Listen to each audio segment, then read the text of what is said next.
Welcome. Please turn your attention to the interpretation team.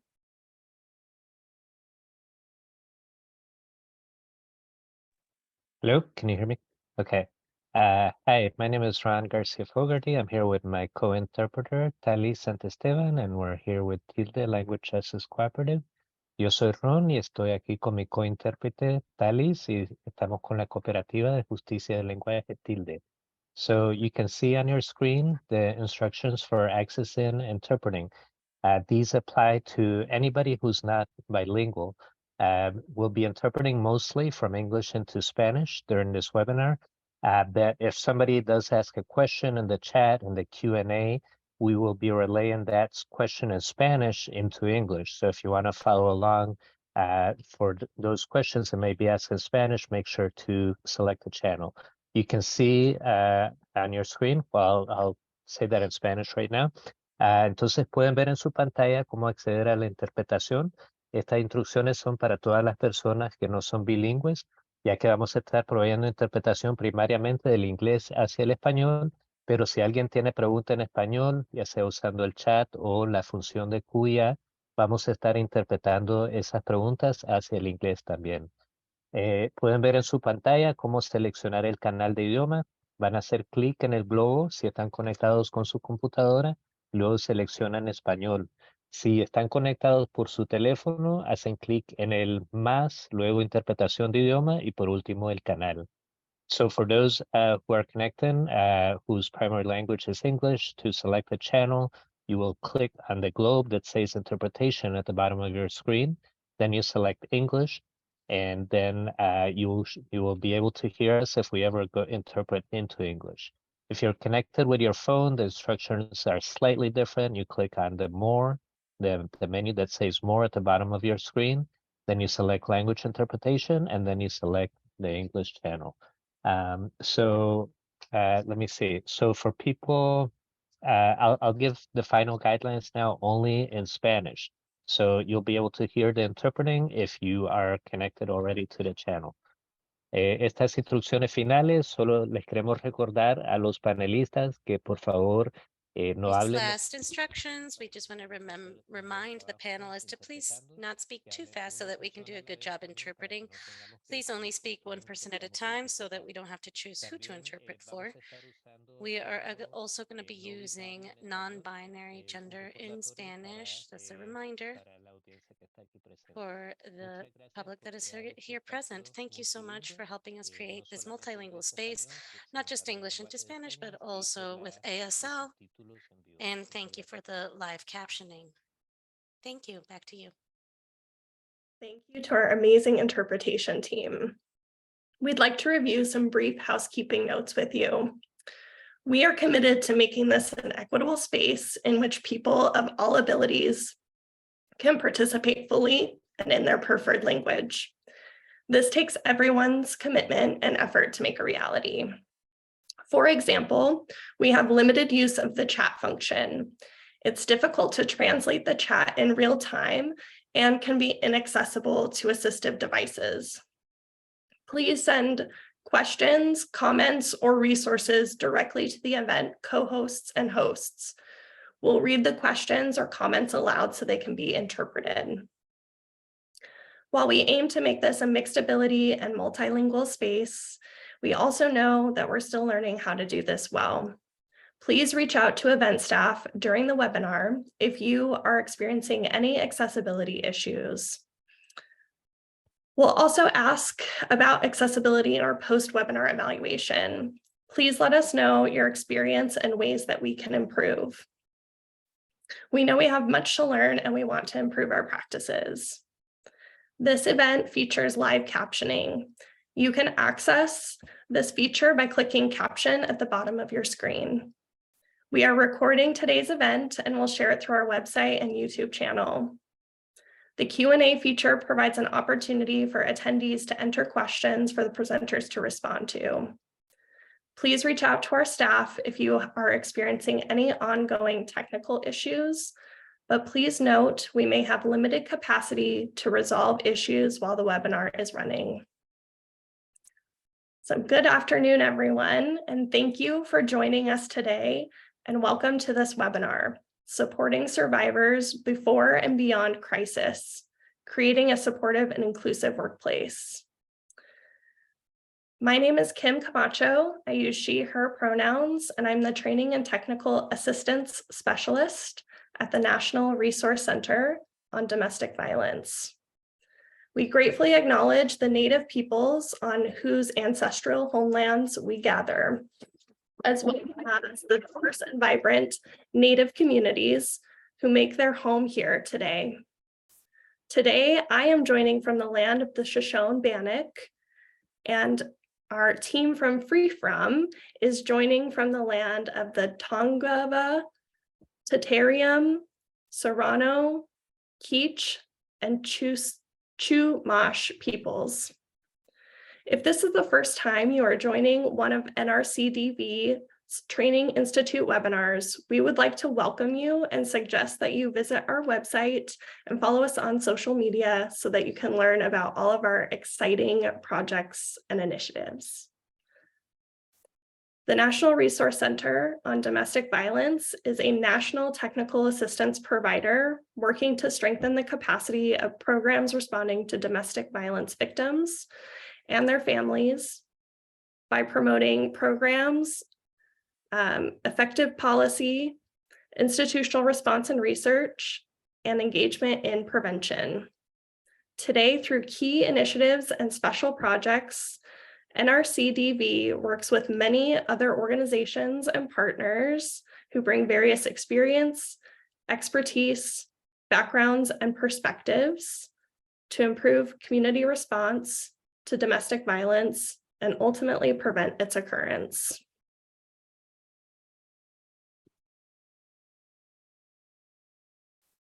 We know that policy and systems advocacy is essential in addressing and preventing domestic violence and intersecting issues.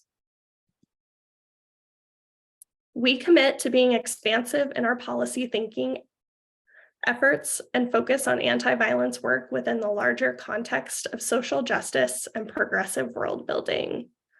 We commit to advance policy solutions that will make meaningful change for Black and Brown communities, trans and non-binary survivors, survivors with disabilities, immigrant survivors, and those most traumatized and harmed by carceral systems and responses.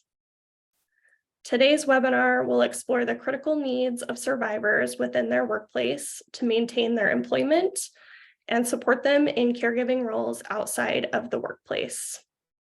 We are joined by one of our amazing partners, FreeFrom, which is a team of queer, trans, immigrant/migrant, and BIPOC survivors that envisions a world in which all survivors are able to build the wealth and financial security necessary to support their individual, intergenerational, and community healing, enabling them to thrive. So with that, it's my pleasure to introduce today's presenters. First, we have Hae-Sun Kim, who uses she, her, and hers pronouns, who's the Systems Change Program Specialist at FreeFrom. Joining us, Maria de Luna, who uses ella, she, and her pronouns, and is the Systems Change Senior Program Manager at FreeFrom. And finally, we have Amy Durrance, who uses she, her, and hers pronouns and is the Director of Systems Change Initiatives at FreeFrom. Thank you all for being here.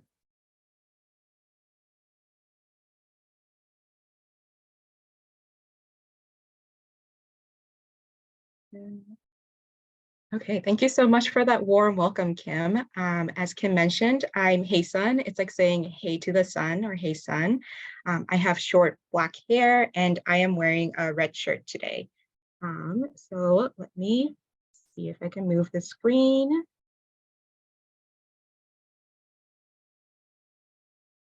All right, great. So I would like to start off with going over the agenda for our webinar. So we will do a brief grounding exercise, and then I will move on to describe the problem at large that we at FreeFrom are addressing. that gender-based violence, or GBV for short, is financially devastating for survivors. And I will go on to explaining FreeFrom's approach to that problem, as well as how GBV interferes with survivors' employment. Amy will then walk us through the supportive and inclusive workplace benefits and policies that any employer can take on to support survivors' employment. We will take a 5-minute break, and when we reconvene, Maria will walk us through FreeFrom's own internal workplace benefits and policies and end with next steps. We will have time at the end for questions and answers. And I want to note that the topics we'll be bringing up today may be distressing or uncomfortable to you. So please take care of yourselves in whatever way that is comfortable. Maybe you need to step away from the presentation for a few minutes. Maybe you need to do a grounding exercise as you listen, whatever that looks like. So speaking of grounding exercises, let's start ours. All right, so let's think about what calms your body and mind. Maybe it's taking a few deep breaths, closing your eyes, doing a quick stretch, doodling, or something else. Take a few moments to do that now. Sit comfortably or choose a body position that feels good. Check in with yourself. How are you feeling? What are you bringing with you? And what are you leaving behind? So I'm going to give a few more moments.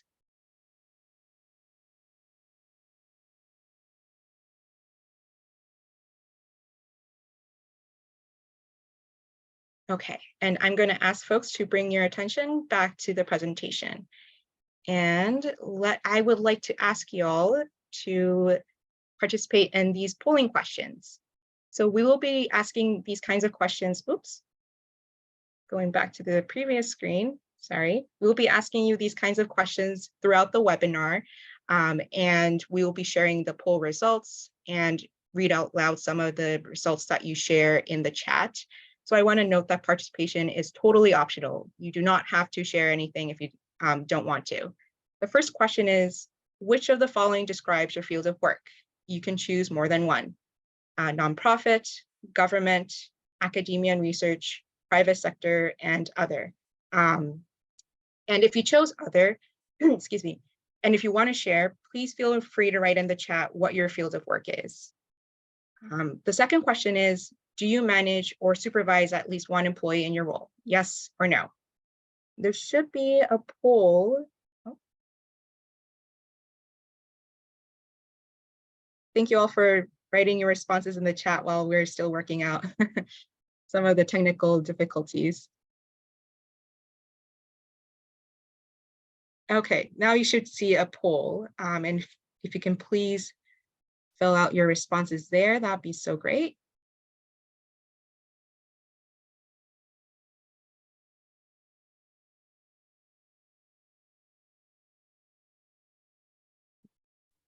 Hey, Sun. Hi. Yeah. Sorry, this is Casey, just chiming in with what people are adding in the chat. It looks like there's a great deal of nonprofit employees represented here and a good percentage of supervisors in the room. Great. Oh, thank you so much for sharing that. Okay, I think most people have participated, so I'm going to end the poll and share the results. Hi, hey, Sun, this is Kim.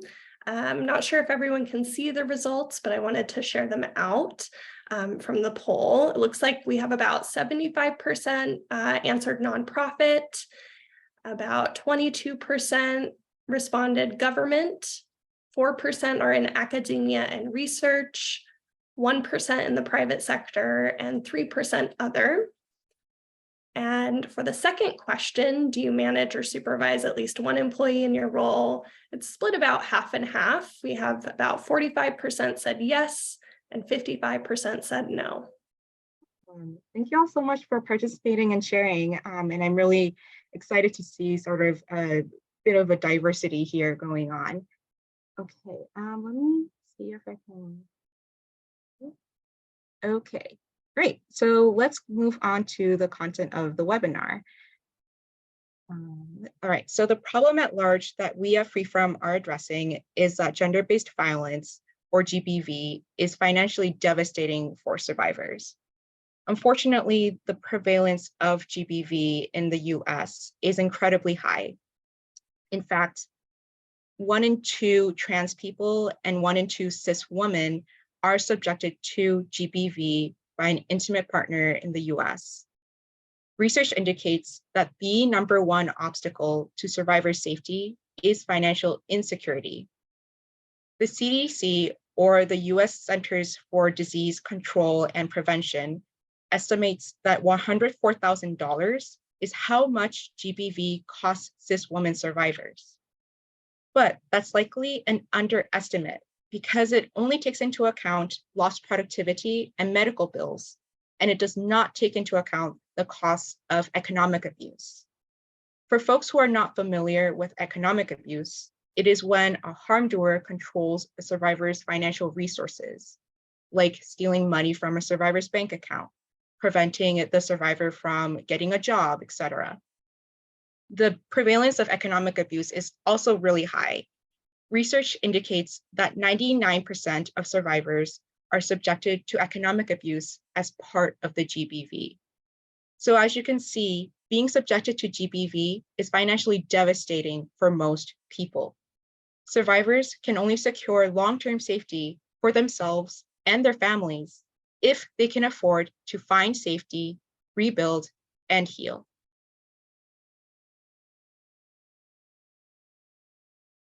However, right now, existing responses focus only on peak crisis. Survivors measure their experiences of GBV in years and generations, not merely the minutes, hours, or days of peak crisis. Yet the US treats GBV as a crisis issue rather than as a structural societal problem. As a result, our responses to GBV fail to leverage opportunities to support survivors before and after those moments of peak crisis.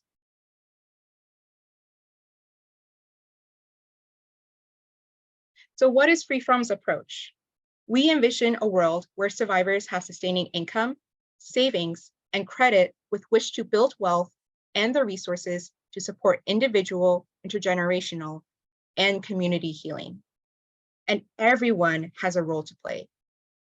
FreeFrom is working with all pillars of our society, including employers, to build an ecosystem of support for survivors that exists both before and beyond crisis. And one of our hallmark programs of our approach is our safety fund, which is giving cash directly to the hands of survivors. We started our safety fund in 2020 as a rapid response to COVID-19. And it is the only national, no strings attached cash grant program for survivors. So far, we've distributed more than $1.93 million to more than 7,000 survivors across the US, representing every state, DC, and Puerto Rico. And every time we distribute cash grants, we attach an optional survey to them. And the themes of these surveys change every year. So based off of the survey findings, we then release reports. And so in this slide and in the next couple of slides, I will be sharing the data from our newest report, our Support Every Survivor report, which is based off of a survey that we've conducted in 2020 with more than 2,000 survivors across the country about their financial circumstances and needs. And in the link that I believe is being shared in the chat, that leads to both our Support Every Survivor report and our Before and Beyond Crisis roadmap, which is an actionable complement to the data, meaning that it turns the data into actionable recommendations for how everyone in society can support survivors based on directly what we heard from survivors. And I'm now going to highlight some of the data that we find in our Support Every Survivor report. 92% of survivors reported being subjected to economic abuse, which is very high and very similar to the 99% that we saw earlier from external research. What we at FreeFrom also find is that survivors reported an average of $10,120 in abuse-related costs.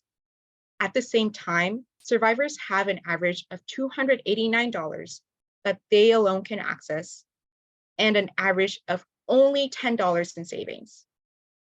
So it's not surprising then that we find that survivors' financial well-being is in the bottom 10th percentile for adults in the US. Here's a quote from a survivor, and we will be sharing many quotes from survivors throughout the webinar. Open quote, "I had no control over my finances for 20 years, and my husband racked up debt.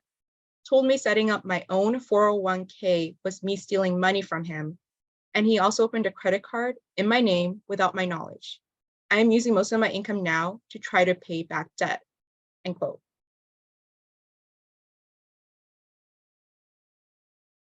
We also know that GBV disproportionately impacts many different people because of existing systemic harms like racism, queerphobia, transphobia, xenophobia, and ableism, etc. So here are just some of the disproportionate impacts that we found. BIPOC survivors, or survivors who are Black, Indigenous, and people of color, were 2.2 times as likely to report they need help protecting their assets, e.g. cash and savings, from a harm-doer, compared to white survivors. 49% of queer survivors have been subjected to sexual harassment in the workplace, a rate that is 2.3 times that of heterosexual survivors. 38% of survivors who are immigrants reported that they need a safe job, a rate that is 1.6 times that of survivors who are not immigrants. And 38% of disabled survivors reported that their harm-doer caused them to lose a job, compared to 26% of survivors without a disability.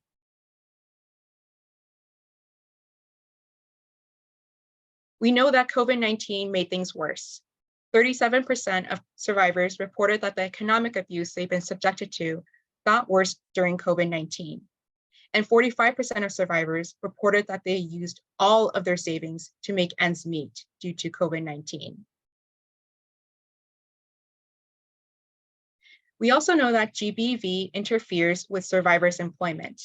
And we know this specifically from our forthcoming report, which is based off of a survey that we've conducted in September 2021 with more than 2,400 survivors across the country. And in this survey, we asked survivors how GBV impacts their ability to obtain and maintain employment. And so we are still finalizing the data analyses for that survey. And today we will be sharing some of the preliminary data analyses. But before I start sharing that data, I want to ask y'all another polling question. If you can please prompt the poll to start. Let me go back to the next screen, or the screen before. Okay, I think we're still working out some technical stuff. All right, great. So now you see the slide. The question is, do you know someone whose job or career path was negatively impacted by GBV? And this can include yourself. Okay, and to give some ideas for folks, this includes examples like a harm-doer is preventing the survivor from getting the education or training necessary for the job. A harm-doer is causing a scene at the place of the survivor where they work. Okay, I think people have finished responding to the poll, so I'm going to ask to end the poll. I don't see any more responses coming in. Hi, hey, Sun, this is Hi. Kim. I went ahead and ended the poll, and it looks like we have about 86% of folks said yes, and 14% said no. Okay, thank you so much for sharing that. And thank you everybody again for participating. So I think this slide then is not surprising to many folks, or surprising. Based off of the forthcoming report that I mentioned earlier, these are the top 4 employment-related impacts that we found. 90% of survivors said that a harm-doer disrupted their ability to obtain or maintain a job. 84% of survivors said that GBV negatively impacted their job performance. 74% of survivors said that they were subjected to economic abuse in the workplace. And 73% of survivors said that GBV caused negative job/income loss or missed career opportunities. So as you can see, GBV negatively impacts survivors' employment in at least one of these ways, given the very high percentages of these impacts. We also know that GBV forces survivors to miss work. Survivors had to use an average of 11 days of vacation time and an average of 10 days of sick leave to deal with the consequences of harm. For example, survivors had to take time off to go to court, to see a doctor, to see a therapist, to find a new safe place to live, etc. Here's some more quotes from survivors. Open quote, "I felt fearful to take time off to address issues and delayed things for my safety for fear of losing my job, e.g. getting a restraining order," end quote. Open quote, "I had to use all my sick and vacation time to deal with all this. It's been extremely hard. I need urgent help. I have no income coming in and my car just broke down," end quote. So what this means is that it is not simply enough to help survivors find jobs. That's still really important, but we must also support survivors in staying employed. This requires employers intentionally creating workplace policies and benefits that are specifically tailored to meet survivors' unique circumstances and needs.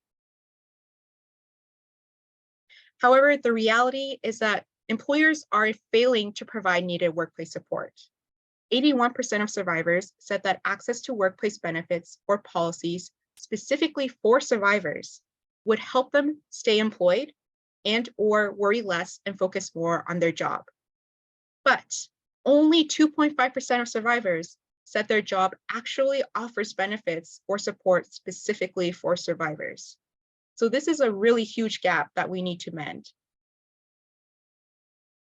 Here are some more quotes from survivors. Open quote, "I felt dehumanized and depressed, powerless because I did not know who I could trust to talk about the abuse. I did not know where to ask for help, and I would spend hours of my day thinking about it and not being productive at work," end quote. Open quote, "I lost my job, which further extended my need to stay with my abuser to support me and my kids. I lost my financial independence," end quote. So as I mentioned earlier, 81% of survivors said that they need support in the workplace, specifically tailored for survivors. And I'm going to turn it over to Amy, who will explain on how employers can provide that kind of workplace. Thanks so much, Hey Sun. Hi, everyone. Again, I'm Amy Durrance. My pronouns are she, her, hers. And by way of a quick visual self-description, I'm a 37-year-old cis white woman with long brown hair. And I'm wearing a black hoodie that says "Economic justice is healing justice." So we've taken a look at some of the preliminary data that survivors have shared with us about how being subjected to gender-based violence has impacted their employment and income building. Now let's turn to some solutions. Go to the next slide, please. We'll start with some quotes. These are examples shared directly from survivors about what has made them feel supported in their workplace. As one survivor shared, "I've had employers who have offered flexible schedules, understanding that some days are just harder and more impossible than others. This acknowledgement of my mental and physical well-being as a priority has been so affirming." Another survivor shared with us, "I needed to take significant time off to care for my mental health, and my boss told me that no one should be punished for that, and he would fight for me if they tried to fire me for it." You can go to the next page. So as Hey Sun mentioned, in our most recent safety fund round, so the one that we're still finalizing data analysis on, we included an optional survey asking survivors to share how being subjected to gender-based violence and economic abuse has impacted their employment and their ability to build income. And we've heard information, thank you, Hey Sun, about what folks have shared with us. Well, in that same survey, we also asked folks to share what policies and benefits would be supportive if offered at their workplace. Specifically, we asked folks to identify whether certain policies and benefits would really help them to stay employed and or worry less and focus more on their job. But before we dive into what these specific policies and benefits are, you may be asking, who are these for? Who do these recommendations apply to? The answer is every employer, whether that employer is a bank, a law firm, a senator's office, Walmart, a university, or a nonprofit working in the gender-based violence field. Every sector and every employer employs survivors. So every sector and every employer can and must implement policies that support survivors, both in getting a job, but also maintaining that job. And the data that you're going to see on the slide in front of you, as well as the next slide, includes responses from survivors that represent basically all sectors. So folks have shared that these policies and benefits would be supportive of them across sectors. And then quickly to comment on, we've got a little bit of diversity of folks in the audience. Seems like a lot of folks working in nonprofits, a lot of folks working in government. I think I might have seen one person from the private sector. While these do apply to nonprofits, because nonprofits are employing survivors, it does apply to government offices because government offices are employing survivors. But and also in your community, when you're thinking about partnerships, when you're looking into the private sector, these are all benefits and policies that you can advocate to those folks in the private sector, those employers, to implement so that they can be supportive of their survivor employees. All right, so you'll see in the right-hand column on the slide in front of you, the percentage of survivors. Again, this is that survey we put out that Hasan mentioned. That's 2,400 survivors from across the country. So you'll see in that right-hand column, the percentage of survivors that responded that each of the policies and or benefits would be supportive of them in maintaining their job and focusing more on their job while they're at work. So first, you'll see emergency grants that employees would not have to pay back. 96% of survivors responded that having access to these types of grants would be supportive. And this is really consistent with what survivors have shared with us in previous surveys, specifically that their number one most urgent need to get and stay safe is cash. So emergency grants through employers would be a really great way to provide survivors with that cash they need to cover their costs and get and stay safe. Second, you'll see on your slide is fully paid, protected, and standalone safe leave to deal with the consequences of gender-based violence. 93% of survivors said that having access to this type of leave would support them. As many of you on the call, I'm sure on the webinar already know, things come up during the work week that survivors need to deal with related to the gender-based violence that they've been subjected to. And that's going to cause folks to miss work. As Hasan mentioned earlier, folks shared with us that on average, they've had to use 10 days of their sick leave and 11 days of their vacation time to deal with the consequences of harm. So it should be no surprise that fully paid, protected, and standalone safe leave would survivors say would be so supportive if offered at their workplace. Third, a savings matching program from the employer in which the employer matches a certain percentage of the money that the employee saves each month. 92% of survivors have said this would support them. This also tracks with what survivors have told us previously, specifically that, as Hasan mentioned, 45.4% of survivors say that they've had to use all of their savings to make ends meet during the pandemic, and survivors only have $10 in savings on average. So we can understand why a savings matching program would be so supportive of survivors in building and maintaining their financial security and staying employed. Next, we've got flexibility. Flexibility with working from home and working different hours based on the employee's needs. 92% of survivors said that flexibility would help them maintain their job and focus more on their job. And if you can recall, we actually heard from a survivor on a previous slide about how important flexibility is in a schedule. All right, we can go to the next slide. Next is a 401k match. This is a program in which the employer matches a certain percent of the money that the employee saves in their employer provided 401k account each month. 91% of survivors said that this would be a supportive benefit. This makes a lot of sense. Economic abuse can mean survivors have never set up a 401k, either because they've been prevented from working, or if you'll recall, from an earlier quote within this webinar, a survivor shared that a harm-doer actually said, if you set up a 401k, that's stealing from me. So another example directly from a survivor about why a 401k match program could really be supportive and help them maintain their employment. Next, we've got peer groups. So peer groups of survivors with their coworkers that are kept confidential from their employer and offer support. 83% of survivors shared that these groups would be supportive.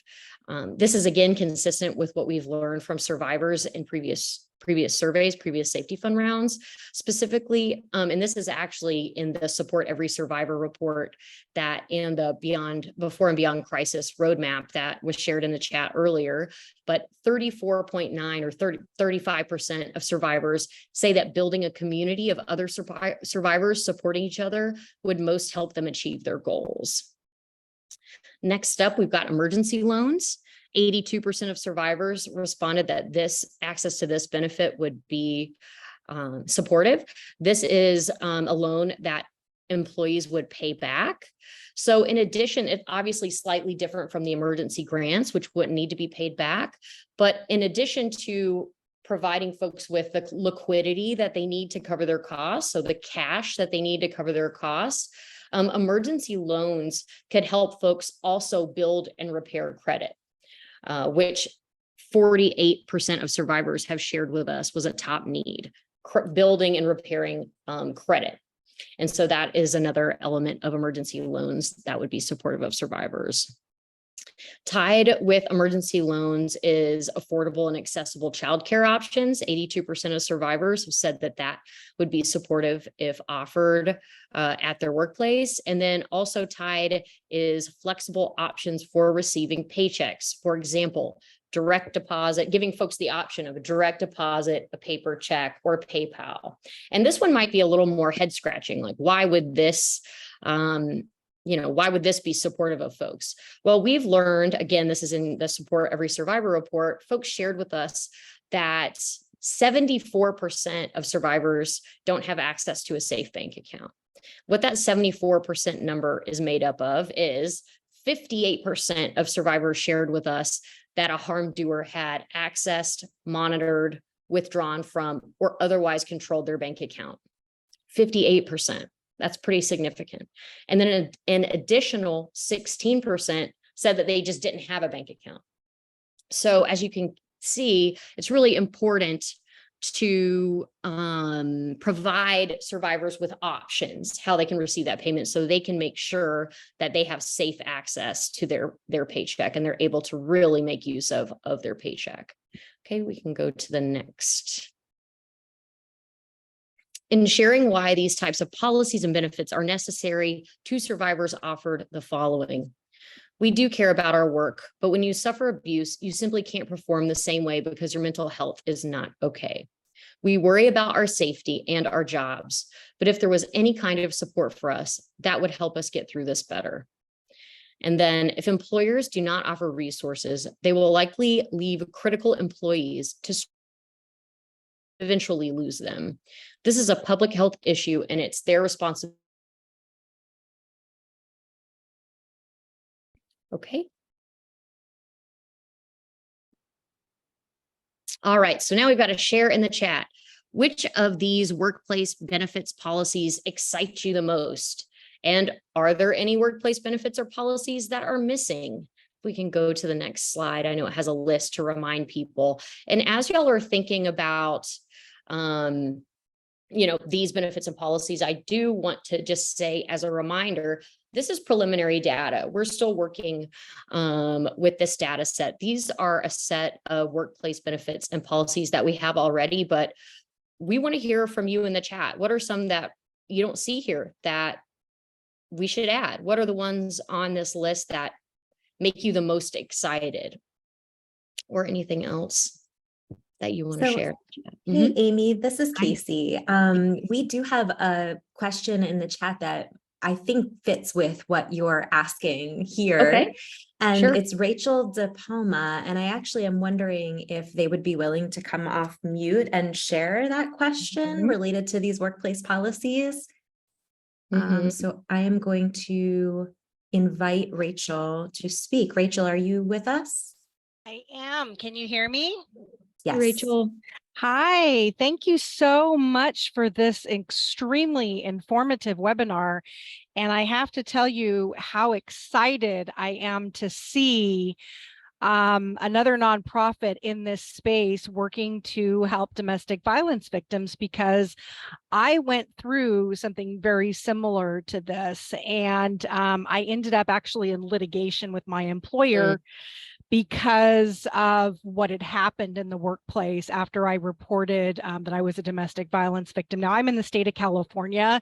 So back in 2014, we had legislation that was put in place by Governor Brown, who said it was you can't discriminate against people when they come forward to talk about domestic violence. So we can sort of gather what happened after after I reported excuse me, an issue. So I am very excited to see this, because this was the biggest problem, was that trying to get my employer to understand that I can't, I can take my vacation time, but I'm going to need more time than what I have on the books, because, there's a lot of, the PTSD issues that come along with it. There's other, mental health issues that come up that are unearthed when you're going through the process, that contributed to the abuse. So there's so much more that's involved, and just how it uproots your life. It's not just the incident that happens, it's everything that follows afterwards that also creates some big problems. So I am super excited to see all of this coming forward, and I'm very excited to learn more about this organization, and hopefully get to talk more maybe offline with regards to this. Absolutely. But my question was, what legislation has been brought forward, if any at all, to support moving towards having disability benefits covered for domestic violence victims, or I think you're calling it here the standalone safe leave? Sure. First of all, I'm so sorry to hear about your own lived experience, and really appreciate your vulnerability and courage in sharing that, and also with asking this question, and would love to talk to you in more detail also offline. In terms of standalone safe leave, actually, first I'll ask either one of my team members or maybe Kim it's probably one of my team members actually, if y'all could drop a link to our map and scorecard in the chat. I think that's really relevant right now. So what somebody is going to be dropping in the chat is a link to our National Survivor, it's a mouthful, National Survivor Financial Security Policy Map and Scorecard. And so what this does is it's a map of the United States, and it looks at the laws that impact survivors' financial security in every state, DC, and evaluates them and essentially grades them against each other, ranks the states on how well they're doing. And so you can see in a lot of detail, within each state, we have 12 policy categories that we sort of identified. I actually think we have more now as version 2 is getting rolled out. But we identified a certain number of policy categories that we were like, determined through working with survivors, like these are the things that impact folks' financial security.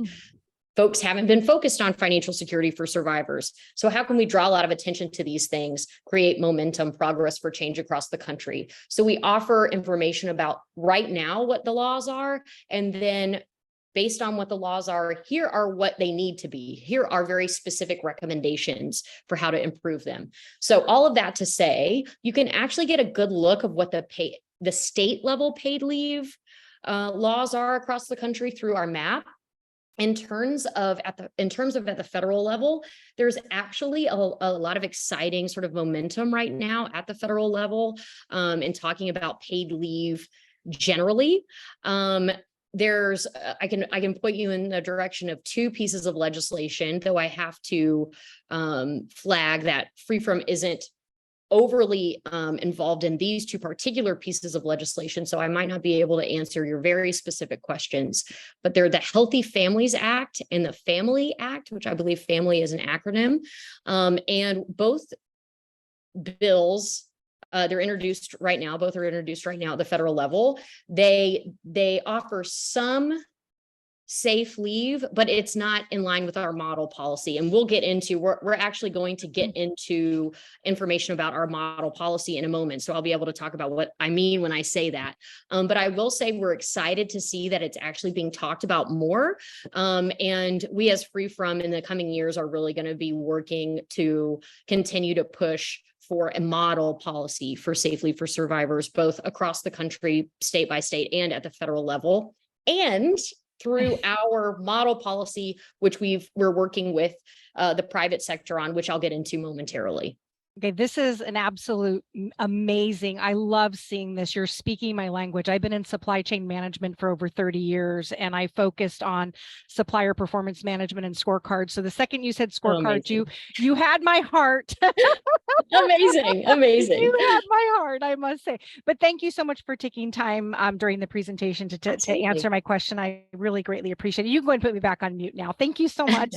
Absolutely. And please reach out. Anyone, honestly, we love to talk offline about any of these issues. So really encourage folks to reach out.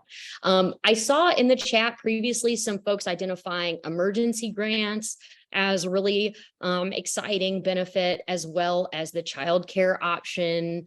I feel like I also saw something, yes, about long-term financial assistance opportunities past the crisis intervention only for survivors. Leave, house. Oh, I love this, housing and rental assistance. That's a great one. So thank you all for participating and putting those in the chat. The really exciting and wonderful thing about this work is, it's all about, dreaming, right? Whatever it is that we think that, or what survivors are telling us they need. And also like, where can we go? The sky is the limit, essentially. So it's really, really exciting and creative work, and nothing is out of reach. At least I think that's how we should treat it. All right, we can go ahead and go to the next slide. Okay, so what are some essential elements of these workplace benefits and policies? We've looked at like what the policies and benefits, some of these policies and benefits are, right? But how should they be designed? How should they be implemented to ensure that survivors are actually able to both access them and use them effectively? So basically, what common characteristics must they all share? So first, survivor driven. Well, what does that mean, Amy? It means designing and implementing policies based on what survivors say they need. Survivors are the experts in their own lives and what they need to get and stay safe. So rather than guessing, as workplaces, we should be asking survivors what they need. And employers can ensure that their policies and benefits are based on what survivors say they need, i.e. are survivor driven, by intentionally making survivors part of benefits and policy decisions. Both what those policies are and how they should be designed and implemented. This could look like putting survivors in leadership and management positions, on benefits committees, I should say, and in HR departments. And it must include compensating survivor staff for their expertise in these decisions. So before I move on, some folks might say, well, wait a minute. What if folks don't want to disclose that they're a survivor? Like how is that going to work out? Especially, when we heard the examples of folks maybe being retaliated against or treated differently once they disclose. Our work at FreeFrom is to make survivor specifically tailored benefits and policies for survivors ubiquitous in the private sector. So in the same way that, you know, think of a benefit that you feel like is a basic benefit that you get at every workplace. We want it to be so normalized that disclosing isn't, folks aren't afraid to disclose, that management is trauma informed. Folks are understanding the issue. Folks know about economic abuse and its impacts. So certainly we have a ways to go, but we are making great progress, which I will get into. But survivor driven is incredibly important. And another piece I'll share about the survivor driven aspect is that creating survivor centered benefits and policies is really an ongoing and iterative process. It's really about discovering and always learning and always improving. Employers have really got to be willing to experiment and tweak and regularly communicate with staff about emerging needs. And I can give a quick example of a survivor-driven characteristic of a policy or benefit, and that is getting rid of probationary periods that prevent staff from accessing benefits and support until they worked a certain number of months or even a year. Harm can happen anytime. Folks shouldn't have to wait to get support. And folks already deserve support. They shouldn't have to earn it by working a certain amount of time at their job before getting access to benefits. Second, we've got trust-based. So what does this mean? Basically, lead with trust. Don't require staff to prove what happened to them in terms of the harm they've been subjected to in order to access support. Requiring proof treats survivors with distrust and can re-traumatize folks. And we've learned from folks in previous research, previous surveys, that 53% of survivors, which is over half, obviously, say that they have no proof of what has happened to them. So, for example, a court order or a police report. So requiring some kind of proof would immediately exclude about half of survivors from being able to access existing support. If some proof is required, if it's like if an HR department is like, look, we can't do trust-based, what's the next best option? We've learned from folks that expansive options are really important. You know, some folks are very reasonably afraid to call the police or go to court. And so certainly have options for police report and court order, but you need more expansive options. Things like letters from a therapist, letter from a doctor, letter from a domestic violence or sexual assault service provider, or even a self-verification, an attestation by the staff member themselves.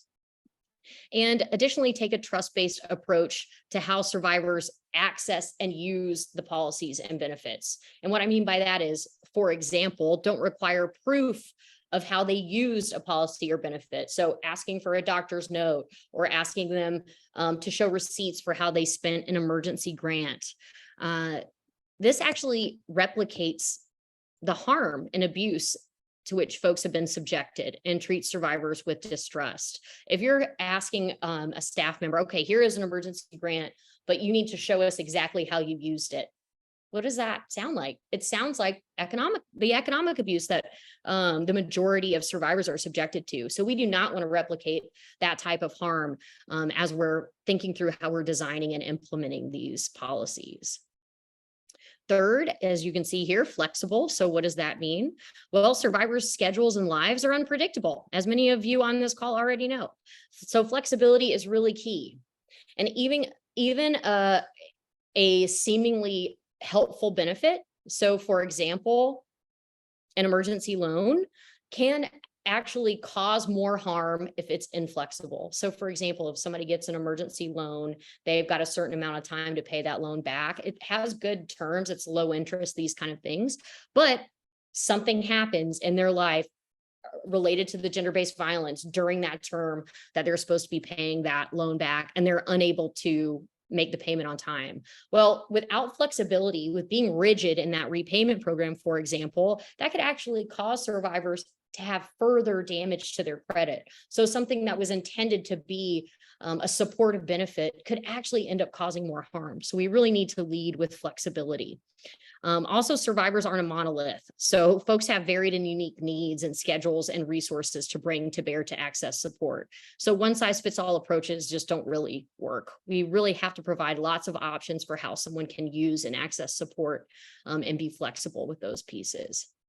And then finally, protected. So we know that from external research that up to 60% of survivors lose their job as a result of the gender-based violence they've been subjected to. Based on the financial devastation of gender-based violence, folks won't be able to afford to make use of a policy or benefit if it means that their job won't be protected. And here we're really talking about protection in a broad sense. So obviously, these benefits and policies should be job protected in the sense that you will not lose your job for asking for leave, for asking for a grant, et cetera. But also more broadly, that you won't get your ability to get a raise or promotion won't be impacted. For example, you won't be relegated to like bad shifts. Like there should be no negative impacts related to someone's job or job security as a result to accessing or requesting any of these benefits. Okay, we can go to the next. Some survivors shared with us why survivor-driven policies are so important. One survivor shared, please don't make assumptions about our capabilities or needs. Listen to us when we ask for help because it's hard. Don't be intrusive. Be gentle and compassionate. Act as if you were speaking about this with a family member. Respect that people heal differently and need different supports. Another survivor shared, survivors should be a part of the solutions. Employers should be addressing violence instead of overlooking it, taking it as a serious matter, knowing how to protect survivors. So again, really underscoring the need for survivor-driven policies and benefits.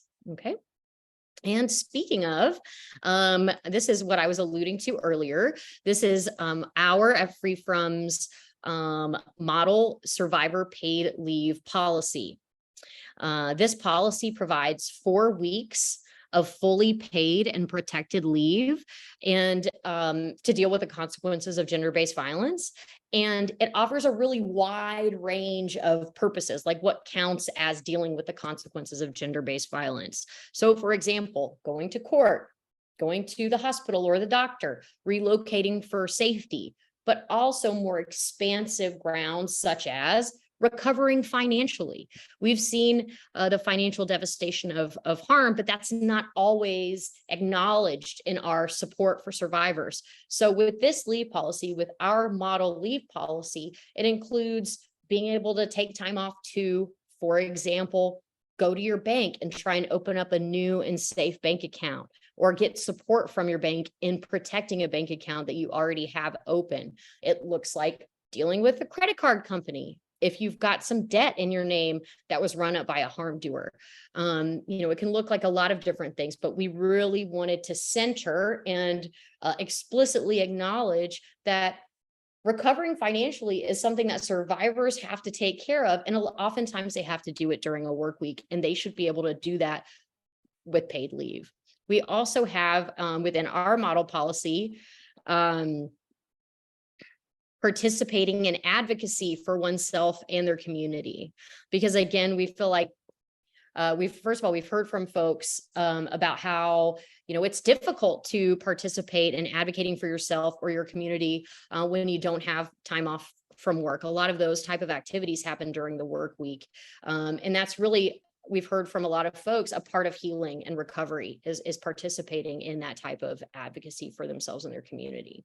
So again, we have a really expansive policy. You can see some from here, we've really had a lot of success in the private sector in getting folks to implement policies that have our model aspects, model characteristics to them. As a result, I think around 100,000 workers now have access to this paid and protected leave that didn't before. So we're really excited about the success we've had with sharing this model policy.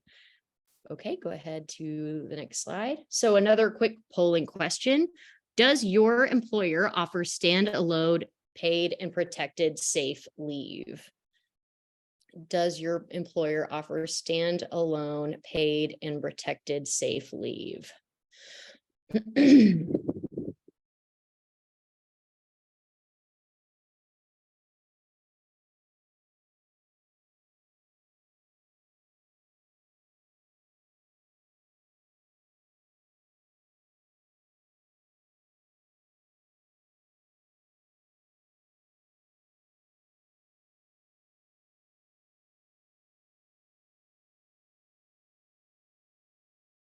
All right. Looks well, like everyone may have finished. Hi, Amy. This is Kim. I can. It looks like the results are about 10% said yes, 43% said no, and 47% said not sure. Thank you so much. So a 10% yes is pretty dismally low. I think we can all agree. And then it's also problematic that obviously not for the folks on the webinar, but your employers, that there's so much uncertainty about whether or not this policy is offered. And that's actually something that we work with our partners on, is not only talking about implementing a policy, but also how do you talk about it? How do you make sure that folks are aware of it and know how to access it, know how to ask for it? Okay, go ahead. Okay, so similar to what we went through with the essential elements of policies in general, we're kind of drill down on what are the essential elements of safe leave particularly. So first, fully paid. Fully paid. Again, based on the financial devastation of abuse, most folks can't afford to miss a day of paid work.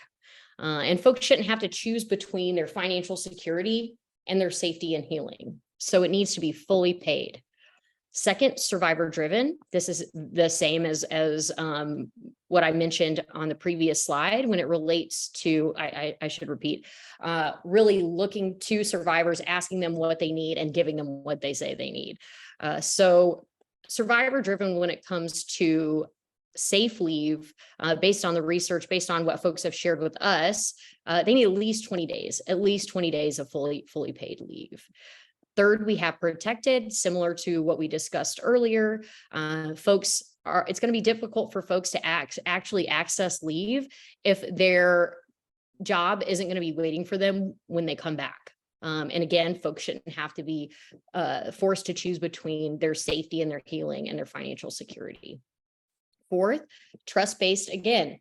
When it relates to safe leave, this means, again, no proof in terms of the actual harm or expansive options for proof. And also don't require proof in terms of what did you do with this leave? Let's see where you were and what you've been up to. Because again, this really replicates the harm that folks have already been subjected to. Fifth, non-accrued. And what we mean by this, of course, is that folks shouldn't have to work any certain amount of days, months, to be able to access this type of safe leave. Harm can happen anytime, and folks are going to need support to deal with that harm at any time. And also, folks shouldn't have to earn support. They're entitled to it, and we should offer it to them, not on an accrued basis. And then finally, standalone. And what this really means is that this needs to be a safe leave policy that does not impact vacation time or sick time. When someone is dealing with the consequences of gender-based violence, they're definitely not on vacation and they're not sick. They're having to deal with harm that someone else caused them. So this leave really needs to be standalone and really should not impact other types of leave. All right, next slide, please.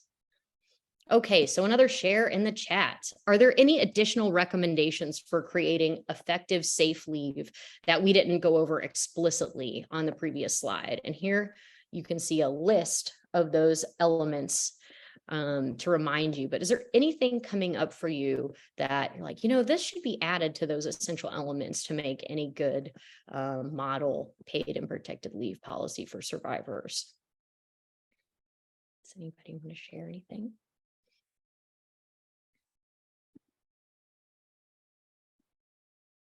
Mental health days off.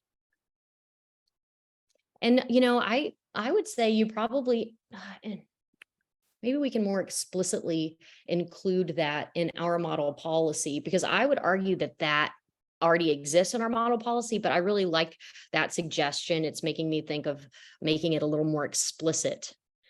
Every company should have certified victim advocates on staff. That's a great idea. and certainly be HR departments trained in trauma-informed practices as well, I would say. Anyone else want to share anything? Thank you so much for sharing, everyone. Whether or not it can be accessed as needed instead of only one time. Yes, excellent point. That folks should be able to use the days non-sequentially, etc., whenever they need them. Offer counseling services at a prepaid or highly discounted rate. Excellent one. Not needing to disclose the reason you're taking the leave. Great. All right, these are really great suggestions. Thank you so much. I think now we're going to take a quick break. I know we only have about 20 minutes left, so maybe if it's okay with everyone, instead of the full 5, we can come back at 11:40 and get started with Maria's portion of the webinar. Okay, we'll see everyone at 11:40.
Hi, everyone.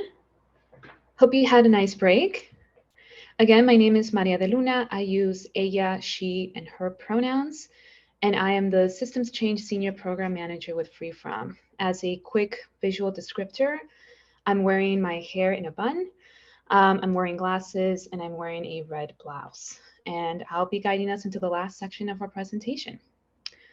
So before break, Hasan and Amy provided us an overview of the problem, that is that GBV is financially devastating for survivors, what FreeFrom's approach is, and how GBV interferes with survivors' employment, and also supportive and inclusive workplace policies and benefits.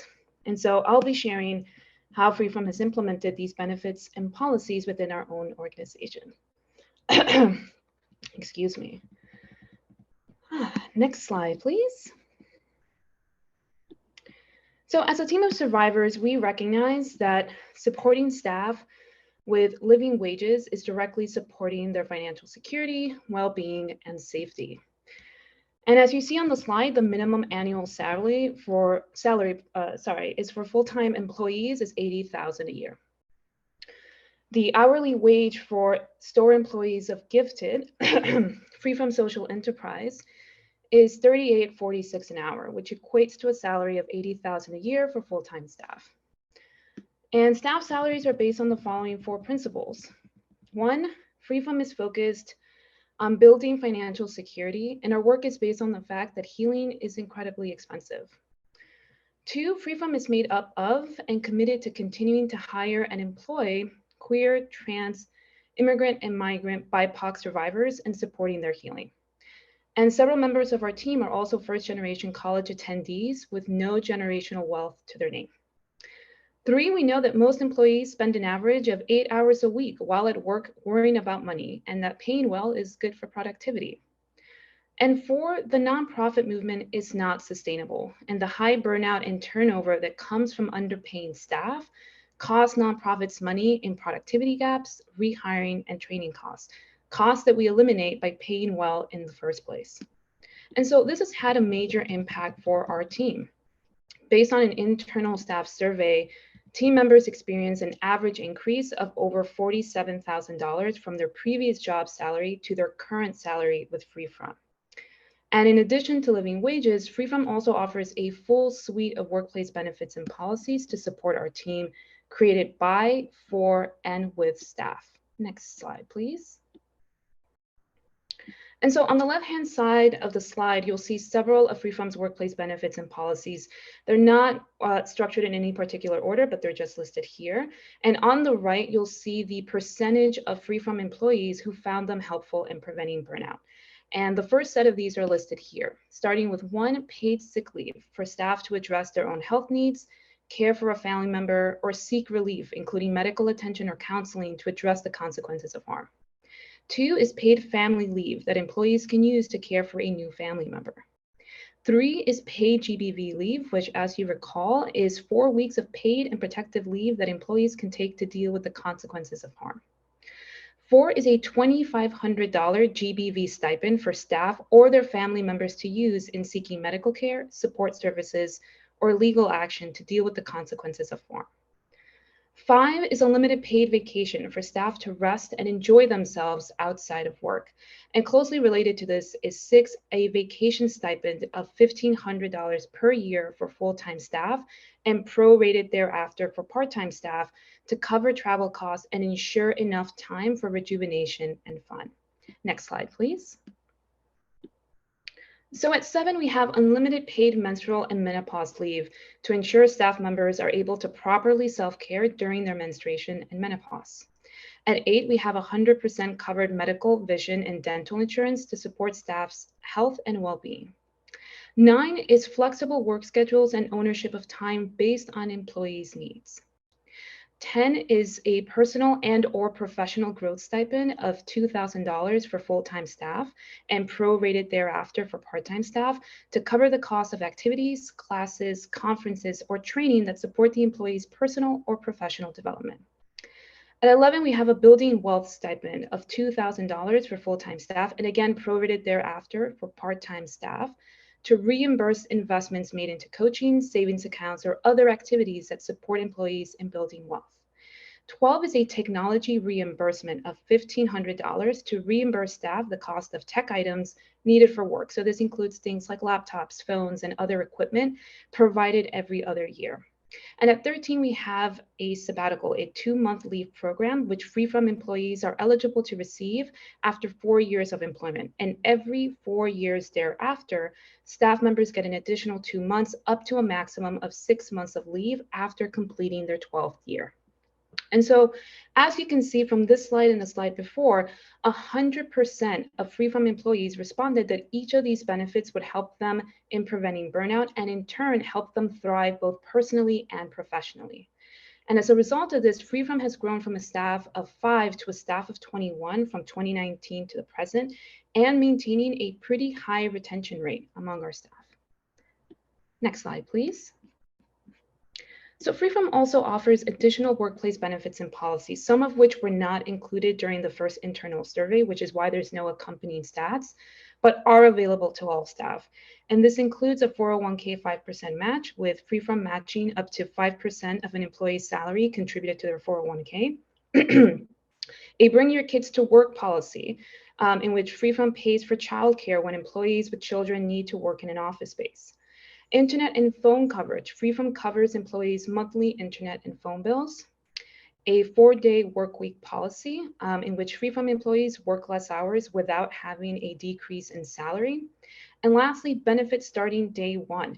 FreeFrom does not implement a probationary period, which, as Amy mentioned in the section before, serves no purpose and can feel a lot like economic abuse, a harm that we don't want to replicate.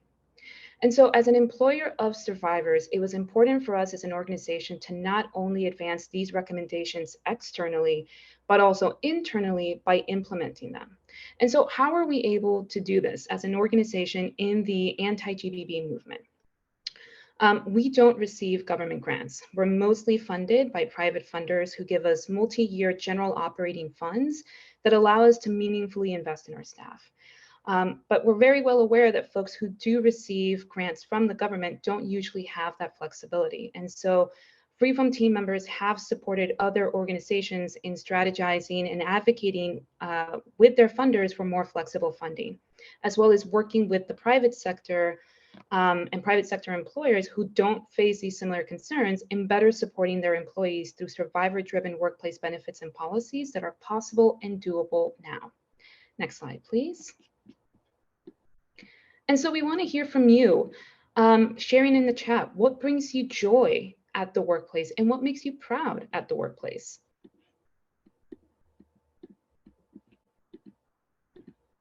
I'll give folks a second here to just respond.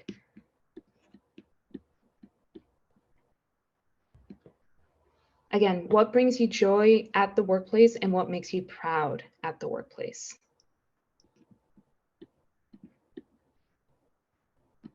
Okay, seeing community, interacting with coworkers, positivity among staff,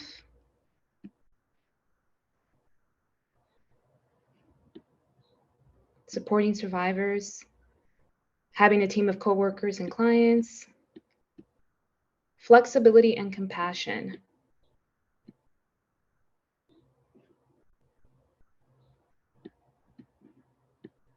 I'm hearing a lot of very similar answers. Community, being able to help people.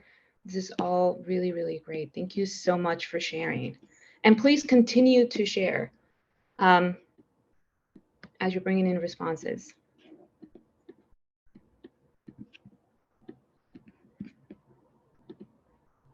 Supporting and able to help people. Awesome. Thank you so much for sharing. So if we can move into the next, oh, we're already here. So it's not enough for benefits and policies to exist, right? We know that in order for benefits and policies to really be useful and helpful, they need to be accessible and actionable for folks to use. So let's talk about some next steps. And so here we have a few action items listed below on how FreeFrom can support employers in creating and sustaining supportive and inclusive workplaces, including sharing our model survivor paid and protected leave policy and offering technical assistance on how to implement it, sharing data and stories on the need for supportive and inclusive workplaces for survivors, conducting an audit on existing policies and benefits and making tailored recommendations for how to improve them. But we also want to hear from you. Share and connect with us how else we can support you. Because as Amy mentioned earlier, regardless of the sector that you're in, whether it's the nonprofit space, government, the private sector, health, education, and so on, you're employing, working with, and may yourself be a survivor. Again, 1 in 2 trans people and 1 in 2 cis women are subjected to GBV by an intimate partner in the US. And so this means that all workplaces must be supportive and inclusive environments. And as such, there's something here for everyone because everyone has a role to play and we want to be able to support you in that. And even if you're not an executive or an HR person, we can support you in making these action items actionable for you. Next slide, please. And so we wanted to share this last quote with you from a survivor, which reads, "Survivors are competent and capable despite being overwhelmed by circumstances. If you empower them and believe them when they tell you what they need, i.e. a more flexible schedule, ability to work from home, more resources, etc., they will show up and work hard. Survivors want to succeed and contribute value in the workplace." Next slide, please. So we'll be moving to Q&A very shortly, and we'd love to hear what questions you may have and how we can be of support. Next slide, please. And thank you so much. We're excited to continue this conversation. And again, thank you so much for engaging with us through the polling questions and in the chat.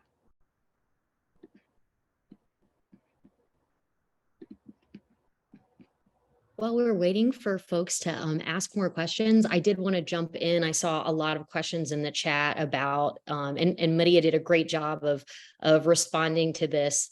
But how in the world are you able to offer all these things FreeFrom as a nonprofit? And as Maria mentioned, we are funded by private foundations, the vast majority multi-year general operating funds. And that's because we do a lot of advocacy to funders about why this is necessary. We say these are human beings doing this work, and they're and human beings who are, many of which who are survivors. They need to be able to sustain themselves, to heal, and to recover as they're doing this very difficult emotional work.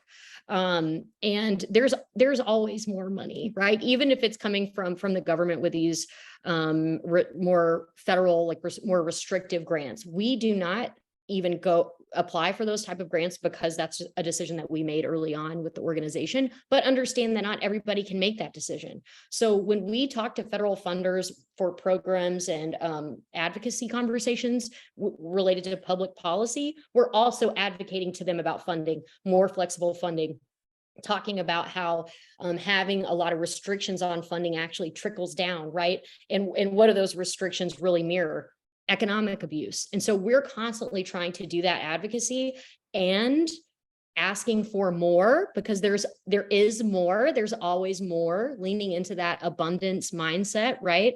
But really encourage folks who do have federal funding to also do that advocacy, because while we do it when we can see that it's more impactful when those funders are hearing from their own grantees. But again, if you want to hear more about this, please reach out to us offline. We have some of our colleagues have done a lot of work in this space of how, for example, make sure that within your budget, you've got line items for living wages. You've got line items to cover these benefits. Budget for what it's actually going to cost, even though I know that a lot of those more restrictive grants force us to sort of try to make it as low cost as possible, but we're really trying to push back on it and support others in pushing back on it. So again, please feel free to reach out offline. We'd love to have that conversation with you there. So this is Casey. One question did just come in addition to advocating with funders, which you did, address. This participant is asking, how do you advocate with your own leadership? For example, we did a staff satisfaction survey about our benefits and they did not do anything with our feedback. So do you have any tips for advocating internally with leadership in organizations? That's a great question. And please reach out. I know you have our contact information up there. I'm asking for you to reach out because it's actually some of our colleagues that would be the best suited to answer some of those questions. They're the ones who do more of that work. But yes, I believe we do have some supportive materials that can help in terms of strategizing. How do we talk to leadership about this? I can say how we do it at FreeFrom, but that's probably not that helpful because every organization is different.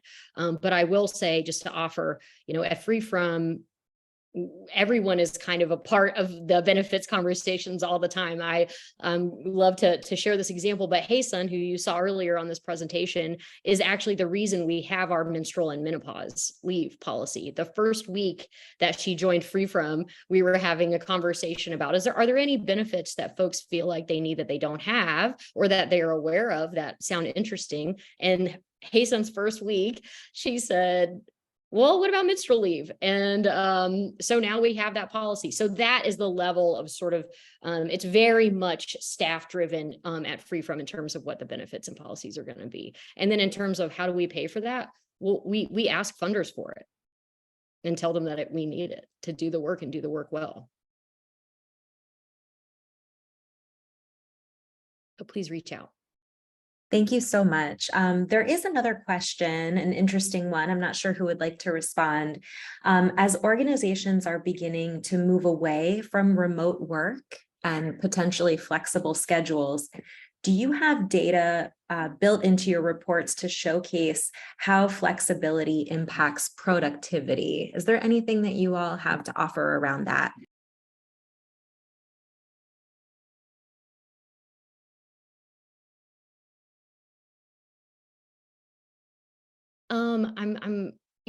As I mentioned, we're still analyzing the data set we have. I'm kind of looking at my team members to see if off the top of their head, they know whether or not we have specifically how flexibility impacts productivity. I'm not sure if we have that specific data set, statistic or data point, but we do have a lot of sort of, there are a lot of open-ended answers on our surveys. And so, we're still working through, and we ask folks like, what has been the most supportive benefit or policy that you've had? What has helped you most with your productivity and focusing at work? So certainly, if we discover, evidence of that correlation, we will definitely present it within the findings in the report and the recommendation. Thank you. Thanks. And I do want to uplift, Kimmy left a comment here in the chat wanting to note that remote work is still really important for folks with disabilities and chronic illness, since the pandemic is still ongoing for people with disabilities and chronic illness. So just wanted to uplift that comment as well. Absolutely. Thank you, Kimmy. Well, thank you, everyone. That's all the time we have for questions. Unfortunately, we want to respect everyone's time, but I want to give a very big thank you to the team at FreeFrom for being with us today. I hope that you all got as much as I did out of this webinar today. We thank you for joining today's session. To learn more about our new resources and upcoming events, please follow at NRCDB on Twitter, Facebook, Instagram, and LinkedIn.